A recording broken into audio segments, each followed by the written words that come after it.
अस्सलाम वालेकुम। कैसे हैं आप सब? उम्मीद है कि आप सब अपने घरों में खैर व आफियत से होंगे। आज हम बनाएंगे सबकी मोस्ट फेवरेट शनवारी चिकन कढ़ाई। जिन लोगों ने शनवारी चिकन कढ़ाई ट्राई की हुई है वही जानते हैं कि इसका असल में टेस्ट क्या होता है और ये कितनी लजीज कढ़ाई बनके तैयार होती है। निहायत कम टाइम में बनने वाली और निहायत लजीज बन के तैयार हो जाने वाली यही चिकन कढ़ाई सबको बहुत पसंद आती है। और सबसे अच्छी बात यह है कि इसमें किसी किस्म के कोई स्पाइसेस का इस्तेमाल नहीं किया जाता। तकरीबन 5 इंग्रेडिएंट से ये चिकन शनवारी कढ़ाई बन के तैयार होती है। असल में चिकन शनवारी कढ़ाई के बनाने का मेथड थोड़ा अलग है और अगर आप इस रेसिपी को फॉलो करते हुए शनवारी चिकन कढ़ाई बनाते हैं तो यकीन जानें कि आप दस्तरख्वान की जीनत बनने वाली है ये शनवारी चिकन कढ़ाई। थोड़ा सा डिफरेंट तरीका है लेकिन बन जाने के बाद ये एक शानदार कढ़ाई और मज़ेदार कढ़ाई बनके तैयार होगी। तो चलें बढ़ते हैं रेसिपी की तरफ। बिस्मिल्लाहिर्रहमानिर्रहीम। हमने सबसे पहले लोहे की कढ़ाई का इस्तेमाल करना है शनवारी कढ़ाई बनाने के लिए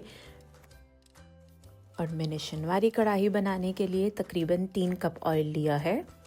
आज की ये रेसिपी तकरीबन 15 से 20 लोगों के लिए ये रेसिपी है और चिकन की क्वांटिटी भी मैं आपको बता दूं कि तकरीबन 4 केजी मेरे पास चिकन है। जैसे ही ऑयल अच्छे तरीके से गर्म हो जाता है तो हमने इसमें चिकन को शामिल कर देना है। शनवारी कढ़ाई बनाने के लिए आपको चिकन की बोटी का साइज़ छोटा रखना होगा। जितने छोटे साइज़ की बोटी होगी कढ़ाई में उतनी ही इस कढ़ाई की लज़्ज़त में भी इजाफा होगा।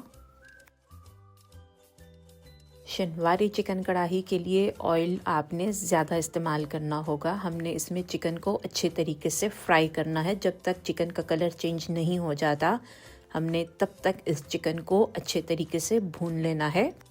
ऑयल में चिकन शामिल करने के बाद मैंने इसमें 2 टेबल स्पून नमक शामिल कर दिया है। नमक आप अपने टेस्ट के अकॉर्डिंग भी बढ़ा सकते हैं। आंच आपने तेज़ कर देनी है। आंच तेज़ होने की वजह से चिकन में मौजूद पानी बाहर नहीं निकलेगा और ये चिकन अपने ही पानी में गल जाएगा। शनवारी चिकन कढ़ाई में किसी किस्म का पानी शामिल नहीं किया जाता। आप देख सकते हैं कि मैंने इसमें ऑयल ज़्यादा लिया है। नमक डालने के बाद आंच को तेज़ रखना है और चिकन को हमने तकरीबन 20 से 25 मिनट के लिए पका लेना है और चिकन हमारा इसमें ही हाफ डन हो जाएगा।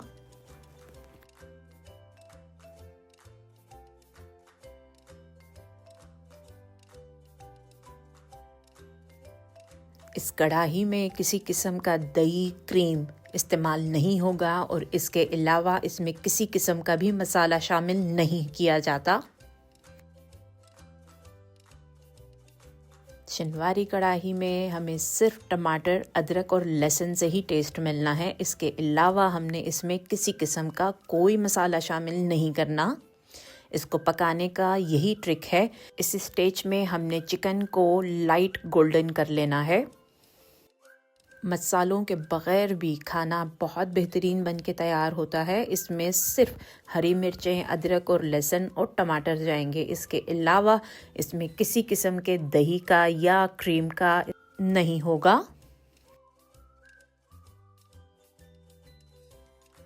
तकरीबन 20 मिनट पकने के बाद चिकन पे लाइट गोल्डन कलर आना शुरू हो गया है। तब मैंने इसमें से ऑयल की क्वांटिटी कम कर देनी है। आप अगर चाहें तो आप ऑयल की क्वांटिटी को कम कर सकते हैं। अगर आपके घर में शनवारी कढ़ाई में ऑयल ज़्यादा खाना पसंद किया जाता है तो आप इसी ऑयल को रहने दे सकते हैं। इसमें